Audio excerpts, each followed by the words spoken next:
Merci, Charles. And next is the President of the European Commission, Ursula von der Leyen.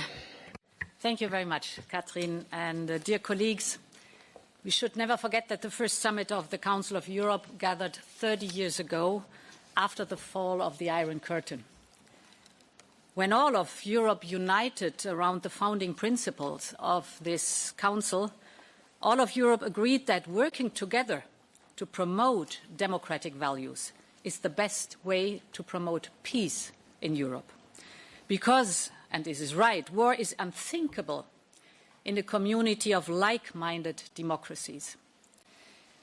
Today we gather against the backdrop of Russia's war of aggression against Ukraine. Russia refuses to recognize the democratic right of Ukrainians to be the master of their own future. Everything we stand for in this Council of Europe, it is an attack against the founding principles. The more important is that we join forces to protect and nurture and foster democracy. We all stand by Ukraine. The perpetrator has to be held accountable, and therefore the register of damages can and will play an important role. But fostering democracy, of course, begins at home. Democracy is never for granted.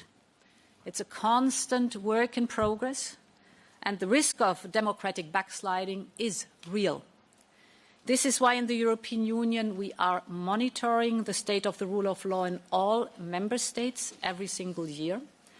We also put forward new initiatives for the equality of all citizens, new rules to fight corruption, and for the very first time, a Media Freedom Act.